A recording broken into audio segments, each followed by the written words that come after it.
উত্তরপ্রদেশের একটি নির্জন কসবার প্রান্তে, যেখানে জীবনের রঙগুলো ধূসর কুয়াশায় মাখা এবং ধুলোয় আচ্ছন্ন, সেখানে দাঁড়িয়েছিল একটি জরাজীর্ণ ঝুপড়ি। এই ঝুপড়ির দেওয়ালগুলো পুরনো কাঠের তক্তায় তৈরি, আর ছাদে ছিল ছেঁড়া টাটের পাশাপাশি ভাঙা টিনের চাদর। বর্ষার দিনে মাটির মেঝে কাদায় পরিণত হতো, আর ঘরটি দুর্গন্ধে ভরে উঠত। এই ঝুপড়িতেই বাস করত মোহন, একজন ৪০ বছর বয়সী কুড়িয়ে বিনেওয়ালা। তার জীবনের গল্প ছিল দুঃখ আর সংগ্রামের, কিন্তু তার মধ্যে জ্বলছিল আশার এক ক্ষীণ স্ফুলিঙ্গ। একদিন কচরার স্তূপে এক অপ্রত্যাশিত আবিষ্কার তার জীবনকে চিরতরে বদলে দেয়। তাকে এক অজানা সম্পদের মালিক করে। কিন্তু এই সম্পদ কি তার ভাগ্যকে উজ্জ্বল করবে, নাকি তাকে আরও গভীর সংশয় ও ভয়ের অতলে টেনে নিয়ে যাবে? এই গল্প মোহনের সেই যাত্রার, যেখানে সে সম্মান ও সন্দেহের মাঝে ভারসাম্য খুঁজে চলে এবং তার বিবেকের সঙ্গে লড়াই করে নিজের জন্য এক নতুন পরিচয় গড়ে তোলে। মোহনের কোমর ঝুঁকে গিয়েছিল, চোখ ডেবে গিয়েছিল, আর মুখে সময়ের আগেই বুড়ো বয়সের বলিরেখা ফুটে উঠেছিল। মোহন একসময় হাসি খুশি মানুষ ছিল। বিয়ের পর কয়েক বছর তার স্ত্রী আর সন্তানেরা তার চারপাশে আনন্দে থাকত। কিন্তু দারিদ্র্যের আঘাতে সবকিছু ধ্বংস হয়ে গেল। খাওয়ার জন্য প্রায় একবেলার রুটিও জুটত না। যখন অসুখ তার শরীরকে ঘিরে ফেলল এবং তার উপার্জন দিন দিন কমতে লাগল, তখন তার স্ত্রী তাকে তিরস্কার করতে শুরু করল। অবশেষে সে বাচ্চাদের নিয়ে মায়ের বাড়ি চলে গেল এবং আর কখনো ফিরে আসেনি। সেই দিনের পর থেকে মোহনের জীবনে নীরবতা এবং একাকিত্ব ছাড়া আর কিছুই অবশিষ্ট ছিল না। কসবার মানুষজন তাকে সবসময় তাচ্ছিল্যের দৃষ্টিতে দেখত। কেউ তাকে অকর্মণ্য বলত, কেউ আবার ভবঘুরে, আর অনেকে তার পাশ দিয়ে যাওয়ার সময় নাকে রুমাল চেপে ধরত, কারণ তার কাপড় আর শরীর থেকে আবর্জনার গন্ধ বেরোত। প্রতিটি তিরস্কার এবং প্রতিটি অপমান সে চুপচাপ সহ্য করত, চোখ নিচু করে নিত এবং ভেতরে ভেতরে ভেঙে পড়ত। কিন্তু বেঁচে থাকার জন্য প্রতি সকালে তাকে তার পিঠে পুরনো বস্তা ঝুলিয়ে কসবার আবর্জনা স্তূপে যেতেই হতো। আবর্জনার পাহাড়ের চারপাশে সবসময় ধোঁয়ার ধূম্রজাল ছড়িয়ে থাকত। পোড়া প্লাস্টিকের গন্ধ শ্বাস নেওয়া কঠিন করে তুলত। কিন্তু মোহন হাতে একটি ছোট কাঠের লাথি নিয়ে সেই স্তূপ খুঁড়তে থাকত। কখনো প্লাস্টিকের বোতল মিলত, কখনো পুরনো লোহা বা ভাঙা কাজ। সারাদিনের পরিশ্রমের পর কুড়িয়ে বেচতে গেলে এতটুকু টাকা মিলত, যা দিয়ে মুশকিলে ১ কেজি চাল এবং আধা কেজি আটা কেনা যেত। সবজির জন্য কখনো পেঁয়াজ, কখনো নুন, মরিচ আর পানি যথেষ্ট ছিল। গ্রামের বাচ্চারা প্রায় তার সঙ্গে ঠাট্টা করত। দেখো, কুড়িয়ে বিনেওয়ালা এসে গেছে, বলতো তারা। মোহন শুধু মৃদু হাসত, যদিও তার মনে মনে চিৎকার করতে ইচ্ছা করত। প্রতি মুহূর্তে তাকে এই বোধ কষ্ট দিত যে সমাজের চোখে সে শুধুই একজন অকেজো মানুষ। রাতে যখন সে তার জরাজীর্ণ বিছানায় শুয়ে পড়ত, তখন তার দৃষ্টি ছাদের মরজে ধরা টিনের দিকে আটকে যেত। বৃষ্টির ফোঁটা টপ টপ করে পড়ত, আর সে ভাবত কবে একদিন এমন আসবে যখন তাকে অন্যের ফেলে দেওয়া জিনিসের উপর বাঁচতে হবে না। তার ভেতর কোথাও গভীরে আশার এক ক্ষীণ স্ফুলিঙ্গ তখনও জ্বলছিল। সে মনে মনে বলতো, আমিও মানুষ, হয়তো আমার ভাগ্যও কোনোদিন বদলে যাবে। এই স্বপ্ন, এই আশাই ছিল তার বেঁচে থাকার সহায়। কিন্তু বাস্তবতা সবসময় নির্মম প্রমাণিত হতো। প্রতি সকালে যখন সে খালি পেটে আবর্জনার স্তূপের দিকে যেত, তখন তাকে মনে হতো যেন ভাগ্য তার কোমর ভেঙে দিয়েছে। তবু মোহনের হৃদয় কোথাও একটা জানত, তার গল্প এখনও শেষ হয়নি। পরের সকালে পরিবেশে হালকা হালকা কুয়াশা ছড়িয়েছিল। বিবেকপুরের গলিগুলো তখনও নির্জন ছিল। শুধু কোথাও কোথাও দুধওয়ালার ঘণ্টার আওয়াজ আর মান্ডির দিকে যাওয়া কৃষকদের পায়ের শব্দ শোনা যাচ্ছিল। মোহন তার কাঁধে পুরনো বস্তা ঝুলিয়ে খালি পায়ে আবর্জনা স্তূপের দিকে এগিয়ে যাচ্ছিল। তার শ্বাস ভারী ছিল, কিন্তু মনে তখনও এই আশা ছিল যে হয়তো আজ একটু বেশি কুড়িয়ে পাওয়া যাবে। আবর্জনার মাঠে সবসময়ের মতো দুর্গন্ধ আর ধোঁয়া ছড়িয়েছিল। কুকুরগুলো এদিক ওদিক ছোটাছুটি করছিল, কাক আর চিল উপরে ঘুরছিল। অন্য কুড়িয়ে বিনেওয়ালারাও তাদের নিজ নিজ স্তূপে ঝুঁকে কাজ করছিল। মোহন তার অভ্যাস অনুযায়ী একটি আলাদা কোণে গিয়ে খোঁজাখুঁজি শুরু করল। হাতে লাঠি নিয়ে সে পচা কাপড়, ভাঙা বোতল এবং নোংরা প্লাস্টিকের মাঝে কিছু খুঁজতে লাগল। এমন সময় তার নজর পড়ল একটি বড় এবং পরিষ্কার বস্তার ওপর, যা বাকি আবর্জনার থেকে একেবারে আলাদা দেখাচ্ছিল। কাপড়টি নতুন ছিল, তাতে ধুলো ছাড়া আর কিছুই লাগেনি। তাতে শক্ত দড়ির গিঁট বাঁধা ছিল। মোহনের পা থেমে গেল। সে বিস্ময়ে বস্তাটির দিকে তাকিয়ে রইল। মনে প্রশ্ন জাগল, এটা এখানে কিভাবে এলো? কেউ নতুন চালের থলি ফেলে দিয়েছে নাকি? প্রথমে সে ভাবল হয়তো ভেতরে চালই থাকবে, কেউ ভুল করে ফেলে দিয়েছে। কিন্তু যখন সে হাত দিয়ে বস্তাটি ছুঁল, তখন অনুভব করল যে ওজন অনেক বেশি এবং ভেতরের জিনিসগুলো শক্ত, একেবারেই চালের মতো নয়। তার হৃদয় জোরে জোরে ধড়কতে লাগল। চোখে কৌতূহল এবং ভয় একসঙ্গে ফুটে উঠল। সে চারপাশে তাকাল। বাকি কুড়িয়ে বিনোনেওয়ালারা তাদের জায়গায় ব্যস্ত ছিল এবং কেউ তার দিকে নজর দেয়নি। সুযোগ বুঝে মোহন ধীরে ধীরে বস্তাটি একপাশে টেনে নিল, যেখানে আবর্জনার স্তূপ তাকে লুকিয়ে রাখছিল। সে হাঁটু গেড়ে বসল এবং পকেট থেকে তার পুরনো মরচে ধরা ছুরি বের করল। দড়ি কাটার সময় তার হাত কাঁপছিল। মনে হচ্ছিল যেন কেউ তাকে ধরে ফেলবে এবং চিৎকার করে বলবে, এটা কি করছো?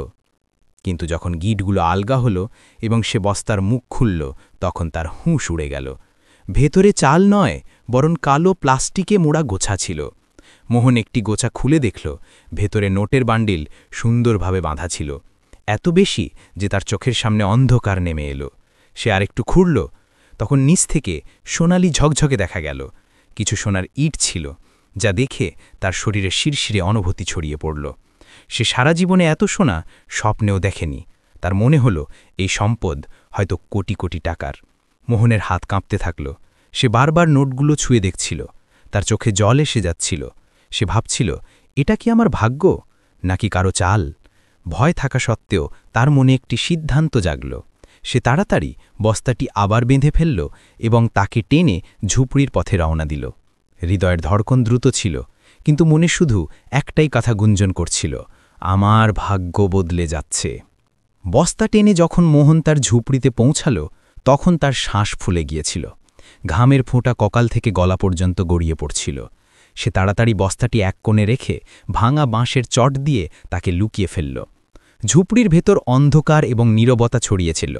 মোহনের ধড়কন এত জোরে ছিল যে তাকে মনে হচ্ছিল যেন বাইরেও শোনা যাচ্ছে।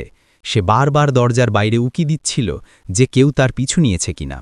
গ্রামের বাচ্চারা প্রায়ই কুড়িয়ে ফেরার পথে তার সঙ্গে ঠাট্টা করত, কিন্তু আজ সে কারো নজরে পড়তে চায়নি। যখন তাকে ভরসা হলো যে সব কিছু নিরাপদ, তখন সে বস্তার পাশে বসল। কাঁপা হাতে সে আবার দড়ি খুলে ভেতরে উঁকি দিল। নোটের বান্ডিলগুলো ঝকঝক করছিল, যেন তাকে ডাকছিল। মোহন একটি গোছা বের করে কাঁপা হাতে গুনতে শুরু করল। 1000 টাকার নোট ছিল, শুধু একটি গোছায় 1,00,000 টাকা। সে কয়েকটি গোছা বের করে আন্দাজ করল যে এই পরিমাণ প্রায় 200 কোটি টাকার কাছাকাছি হবে। তার মাথা ঠান্ডা হয়ে গেল। সেই মুহূর্তে তার মনে ভয়ের ঢেউ উঠল। এত টাকা কোনো সাধারণ মানুষ ফেলে যেতে পারে না। এটা হয়তো কোনো বড় মানুষের, হয়তো কোনো নেতা বা অপরাধীর। যদি তারা খোঁজ শুরু করে, যদি তারা এখানে এসে পড়ে, এই ভয়ে তার শরীর ঘামে ভিজে গেল। সে গোছাগুলো ফিরিয়ে রাখল এবং বস্তা বন্ধ করে দিল। তারপর মাটিতে বসে মাথা ধরে বসে রইল। মন খুশিতে নাচছিল যে বছরের পর বছর ধরে চলা দারিদ্র্য শেষ হয়ে গেছে। এখন সে চিকিৎসা করাতে পারবে, নতুন বাড়ি বানাতে পারবে, সম্মানের জীবনযাপন করতে পারবে। কিন্তু অন্যদিকে ভয় তাকে ভেতর থেকে খেয়ে ফেলছিল। যদি এই রহস্য ফাঁস হয়ে যায়, তাহলে লোকে তাকে চোর বলবে, পুলিশ তাকে ধরে নিয়ে যাবে, নয়তো আসল মালিক এসে সবকিছু ছিনিয়ে নেবে। সারা রাত সে জিগে রইল, কখনো বস্তার দিকে তাকাত, কখনো দরজার দিকে। ছাদ থেকে বৃষ্টির ফোঁটা টপটপ করে পড়ছিল, কিন্তু তাকে কিছুই শোনা যাচ্ছিল না। কানে শুধু তার হৃদয়ের ধড়কনের আওয়াজ ছিল। পেটে ক্ষুধা ছিল, কিন্তু খাওয়ার কিছু ছিল না। সে নিজেকে সান্ত্বনা দিল, যদি কাল একটি গোছা বের করে চিকিৎসা করাই, তাহলে কেউ জানবে না। পরের সকালে সে সাহস সঞ্চয় করল। বস্তা থেকে শুধু একটি গোছা বের করে পুরনো কাপড়ে লুকিয়ে ফেলল। সে বিবেকপুরের বেসরকারি ক্লিনিকে গেল। ডাক্তার তাকে প্রথমবারের মতো রোগী হিসেবে সম্মান করে বসালো, ওষুধ দিল এবং বলল যে চিকিৎসা সম্ভব। বছরের পর বছর মোহনের মুখে হাসি ফুটল। সে ভাবছিল এই সম্পদ শুধু তার নয়, বরং তার জীবনের সবচেয়ে বড় পরীক্ষা। ফেরার পথে সে বারবার পিছনে তাকাচ্ছিল যে কেউ তার পিছু নিয়েছে কিনা। ঝুপড়িতে পৌঁছেই সে বস্তাটি আবার লুকিয়ে ফেলল, কিন্তু তার মনে একটি নতুন প্রশ্ন গুঞ্জন করছিল, আমি কি এই সম্পদের হকদার, নাকি এটা আমাকে ধ্বংস করে দেবে? মোহনের জন্য পরের দিনটি একটি নতুন শুরু নিয়ে এলো। বছরের পর বছর পর সে নিজেকে আয়নায় ভালো করে দেখল। মুখে তখনও দুর্বলতা ছিল, কিন্তু ওষুধের প্রভাবে চোখে একটি নতুন ঝকঝকে ভাব এসেছিল। সে ভাবল, এই সুযোগ হারানো উচিত নয়। যদি আমি বুদ্ধিমত্তার সঙ্গে কাজ করি, তাহলে সব কিছু বদলে যেতে পারে। প্রথম পদক্ষেপ হিসাবে সেই ঝুপড়ির মেরামত শুরু করল। বস্তা থেকে কয়েকটি গোছা বের করে সে স্থানীয় মজুরদের দিয়ে বলল, কাঠ এবং টিন এনে ছাদ বদলে দিতে। কাজ শেষ হলে ভেতরের দুর্গন্ধ এবং স্যাঁতস্যাঁতে ভাব কিছুটা কমে গেল। পাড়ার লোকজন বিস্ময়ে দেখছিল যে কুড়িয়ে বিনোনাওয়ালার ঝুপড়ি হঠাৎ কিভাবে উন্নত হয়ে গেল। কেউ কেউ তিরস্কার করল, কিন্তু মোহন তাতে পাত্তা দিল না। কয়েক সপ্তাহ পর সে পরবর্তী পদক্ষেপ নিল। বিবেকপুরের প্রধান বাজারের কাছে একটি ছোট মুদি দোকান খুলল। শুরুতে শুধু চাল, ডাল এবং নুনের মতো মৌলিক জিনিস রাখল। সে নিজে দোকানে বসত, গ্রাহকদের হাসি মুখে স্বাগত জানাত। প্রথম লোকজন বিস্মিত হল, কিন্তু পরে কিনতে আসতে লাগল। দোকান চলতে শুরু করলে সে আরও জিনিস রাখতে শুরু করল। আটার বস্তা, তেলের ডিব্বা, মশলা, সাবান, দেশলাই। দোকান ধীরে ধীরে ভরে উঠতে লাগল। এই সময় মোহন এই সতর্কতা বজায় রাখল যে হঠাৎ বেশি টাকা খরচ না করে। সে জানত যে হঠাৎ প্রদর্শন করলে প্রশ্ন উঠবে, তাই সে নিজেকে একজন সাধারণ দোকানদার হিসাবে দেখাত। কিন্তু ভেতরে সে জানত যে বস্তায় এখনও এত সম্পদ লুকানো আছে যে তা অনেক জীবন সংস্কার করতে পারে। গ্রামের যারা আগে নাক সিটকাত, তারা এখন তাকে সালাম করতে লাগল। বাচ্চারা যারা আগে তার সঙ্গে ঠাট্টা করত, তারা এখন দোকান থেকে টফি কিনতে আসত। বয়স্ক মহিলারা তার কাছ থেকে জিনিস কিনে বলতো, মোহন ভাইয়া, তুমি তো অনেক বদলে গেছ। এই কথা শুনে তার মন অজান্তেই গর্বে ভরে উঠত। কয়েক মাস পর সে ব্যবসা বাড়িয়ে একটি ছোট গুদাম খোলার ভিত্তি স্থাপন করল। বস্তা থেকে আরও কিছু মূলধন বের করে সে পণ্য পরিবহনের জন্য একটি পুরনো ভ্যান কিনল। এখন সে দোকানদারদেরও পণ্য সরবরাহ করতে শুরু করল। তার নাম এবং সুনাম তৈরি হয়ে গেল। বিবেকপুরের লোকজন তাকে এখন মোহন লাল বলে ডাকতে লাগল, যেন সে কোনো বড় ব্যবসায়ী। কিন্তু এই উন্নতির পরেও তার মনে একটি লুকানো ভয় সবসময় থেকে গেল। সে রাতে বস্তার পাশে বসে ভাবত, যদি কোনোদিন এই রহস্য ফাঁস হয়ে যায়, যদি আসল মালিক এসে পড়ে। কিন্তু পরক্ষণেই তার মন নিজেকে সান্ত্বনা দিত, আমি বছরের পর বছর ধরে তুচ্ছতা সহ্য করেছি। এই সম্পদ আমার ভাগ্যের শাস্তি নয়, আমার ত্যাগের পুরস্কার। সময়ের সঙ্গে মোহনের ব্যক্তিত্বও বদলাতে লাগল। আগে যে শরীর ঝুঁকে থাকত তা এখন সোজা হয়ে চলতে লাগল। আগে যে কণ্ঠস্বর ইতস্তত করত, তাতে এখন আত্মবিশ্বাস এসে গেল। কিন্তু অভ্যন্তরীণ সংঘাত তখনও বজায় ছিল। সে জানত যে এটা শুধু শুরু, আসল পরীক্ষা এখনও বাকি। মোহনের জীবনে ধীরে ধীরে শান্তি ফিরে আসছিল। এখন সে সকালে দোকান খুলত, গ্রাহকদের সঙ্গে কথা বলত, সন্ধ্যায় গুদামে তদারকি করত এবং রাতে দেরি পর্যন্ত বস্তার পাশে বসে পরের দিনের পরিকল্পনা করত। বছরের পর বছর ধরে চলা তুচ্ছতার পর এই নতুন মর্যাদা তাকে এক অদ্ভুত ভরসা দিচ্ছিল। কিন্তু খুশির মাঝেও তার মনের কোনো কোণে একাকিত্বের কাঁটা তখনও বিদ্যমান ছিল। একদিন সন্ধ্যায় যখন মোহন দোকান বন্ধ করে বাড়ি ফিরল, তখন দরজায় দুটি পরিচিত মুখ দেখতে পেল। তার স্ত্রী রেখা এবং 2 সন্তান, যারা বছরের পর বছর আগে তাকে ছেড়ে চলে গিয়েছিল। বাচ্চারা এখন বড় হয়ে গেছে, কিন্তু তাদের মুখে ইতস্তত ভাব এবং লজ্জা স্পষ্ট ফুটে উঠছিল। রেখার চোখে জল ছিল। সে কাঁপা কণ্ঠে বলল, আমরা ভুল করেছিলাম। সেই সময় পরিস্থিতি আমাদের বাধ্য করেছিল। তোমাকে ছেড়ে যাওয়া ঠিক হয়নি। মোহন এক মুহূর্তের জন্য পাথরের মতো স্থির হয়ে গেল। তার সামনে সেই রাতগুলো ভেসে উঠল, যখন সে অসুস্থ ছিল এবং খাবার কিছুই ছিল না। তখন রেখা বলেছিল, আমি তোমার অক্ষমতা সহ্য করতে পারি না, এবং বাচ্চাদের নিয়ে চলে গিয়েছিল। সেই ঘটনার পর মোহন নিজেকে ভাঙা মনে করেছিল। আজ সেই রেখা আবার তার দরজায় দাঁড়িয়েছিল। বাচ্চারা এগিয়ে এসে ধীরে বলল, বাবা, আমাদের মাফ করে দাও, আমরা এখন তোমার সঙ্গে থাকতে চাই। মোহনের মন গলতে শুরু করল, কিন্তু তার মধ্যে কঠোরতাও ছিল। সে জানত যে তাদের ফিরে আসার পেছনে শুধু ভালোবাসা নয়, সম্পদের লোভও লুকিয়ে আছে। যদি সে এখনও দরিদ্র থাকত, তাহলে কি তারা ফিরত? এই প্রশ্ন তার হৃদয়কে তীব্র ধড়কনে আঁকড়ে ধরল। সে ঠান্ডা সুরে বলল, যখন তোমরা আমার সঙ্গ ছেড়েছিলে, তখন আমি একা ছিলাম।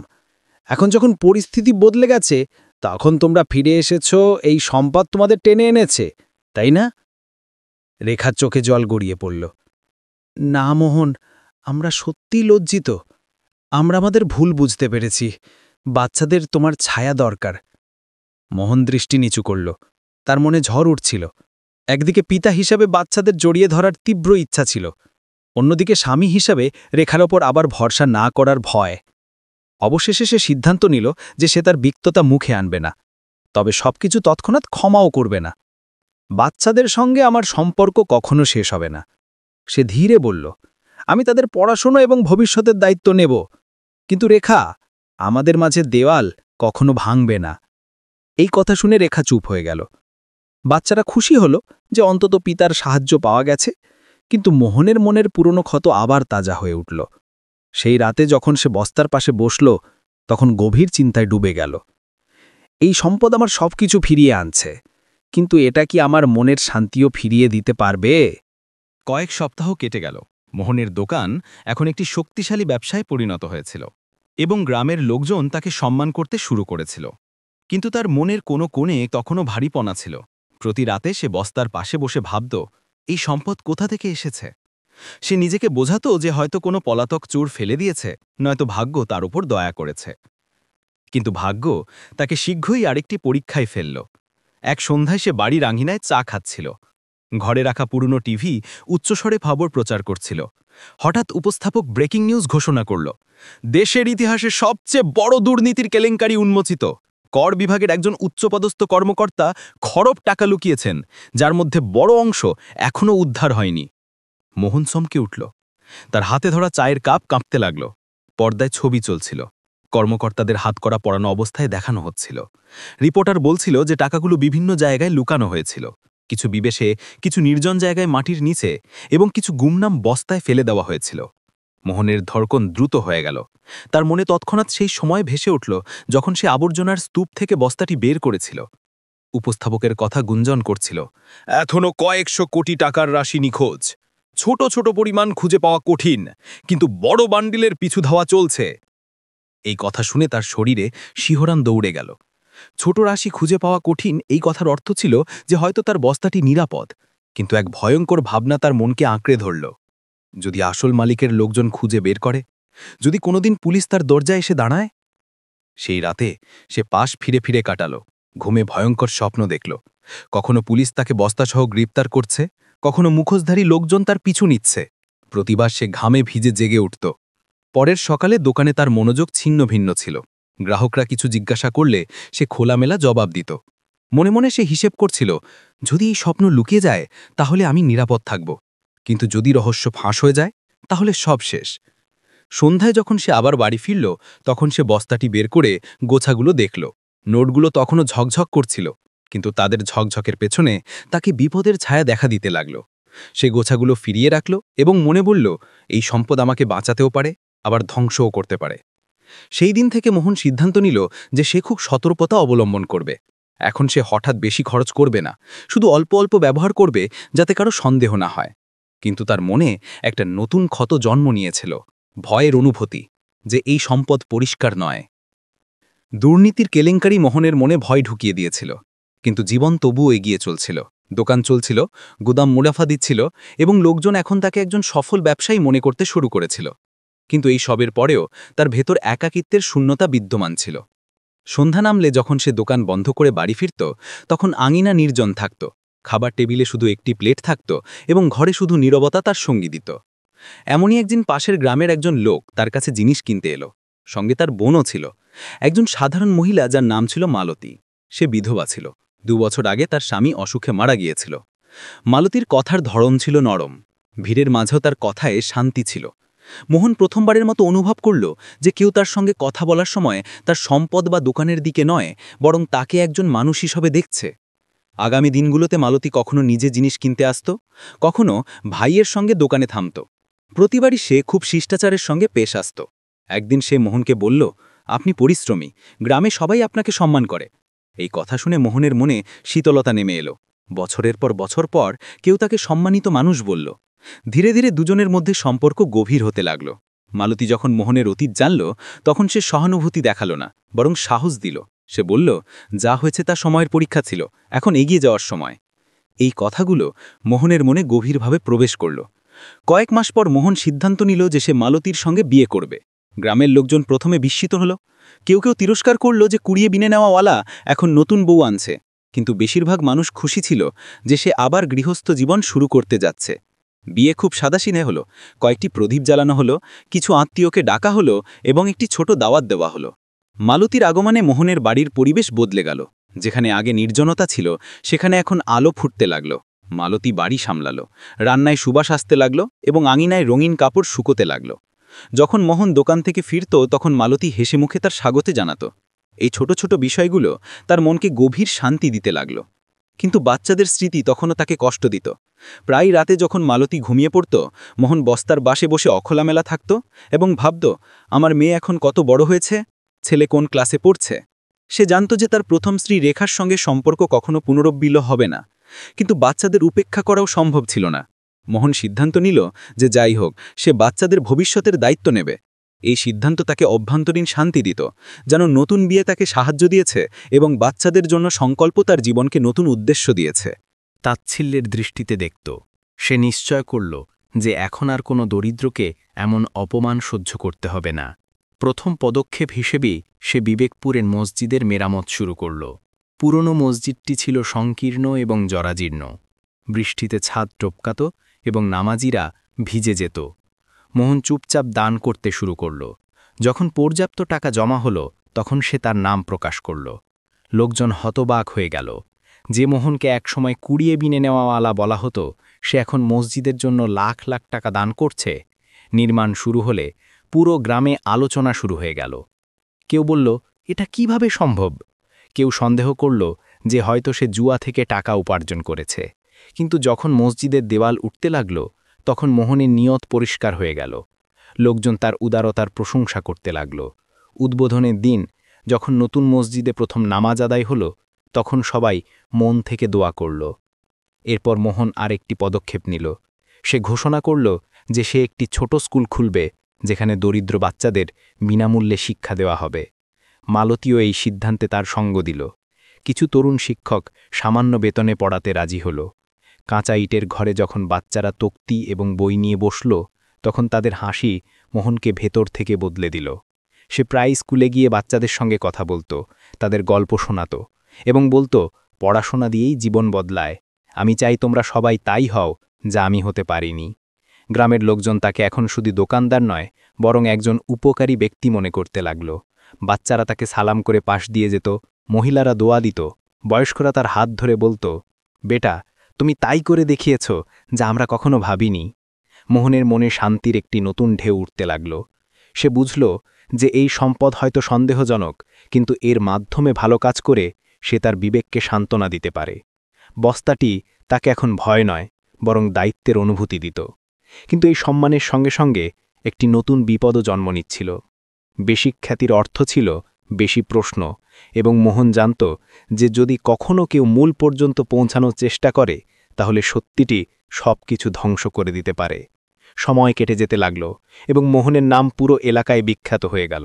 যে লোকজন তাকে একসময় কুড়িয়ে বিনে নেওয়াওয়ালা বলে তিরস্কার করত, তারা এখন তার সামনে ঝুঁকে সালাম করত। বিবেকপুরের মজলিসে তাকে বিশেষ অতিথি করা হতো। স্কুলের উদ্বোধনে তাকে মঞ্চে বসানো হলো। মসজিদের নির্মাণের সময় ইমাম বিশেষ দোয়া করল এবং গ্রামের বাচ্চারা তাকে মোহন চাচা বলে ডাকতে লাগল। এই সব দেখে তার মনে গর্বের ঢেউ উঠত, কিন্তু সঙ্গে সঙ্গে ভিতরে কোথাও ভয়ের ছায়াও ঘুরে বেড়াত।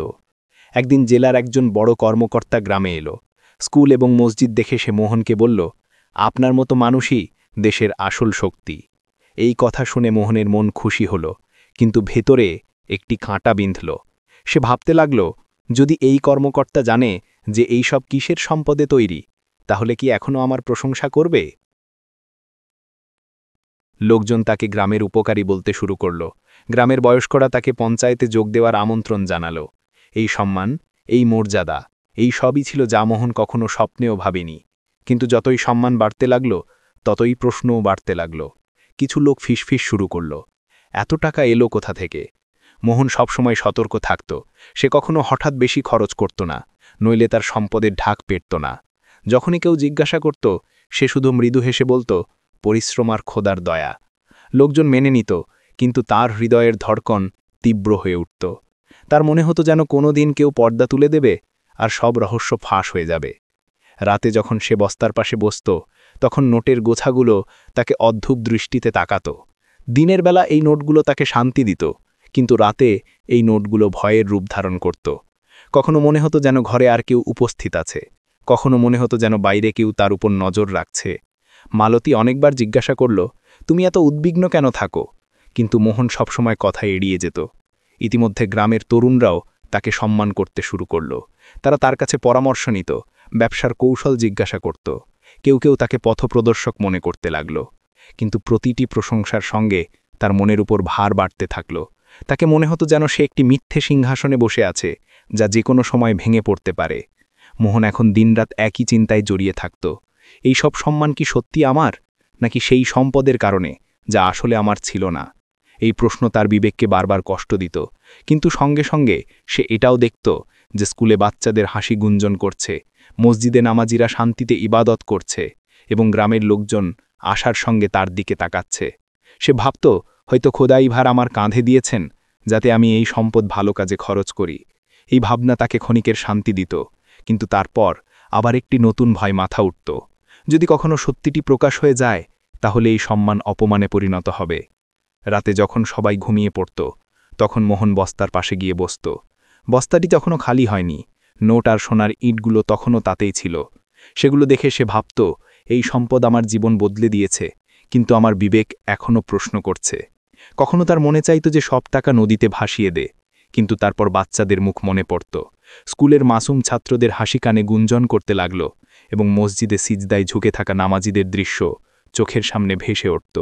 এইসব মনে করে সে নিজেকে সান্ত্বনা দিত, হয়তো এটাই আমার পরীক্ষা, এটাই আমার কাফরা। গল্পের সমাপ্তি সেই দৃশ্যে হয় যেখানে মোহন মসজিদের আঙিনায় দাঁড়িয়ে বাচ্চাদের খেলতে দেখছে। তার মুখে শান্তির একটি হালকা হাসি, কিন্তু চোখের গভীরে একটি অসমাপ্ত ভয় লুকিয়ে আছে। এই ভয় যে যদি রহস্য ফাঁস হয়ে যায়, তাহলে এই সম্মান, এই শান্তি সব বালির দেওয়ালের মতো ভেঙে পড়বে। কিন্তু যতক্ষণ রহস্য পর্দার আড়ালে আছে, ততক্ষণ সে অন্যদের জন্য একজন উপকারী এবং নিজের জন্য এমন একজন মানুষ যে শান্তি আর ভয়ের মাঝে বেঁচে আছে।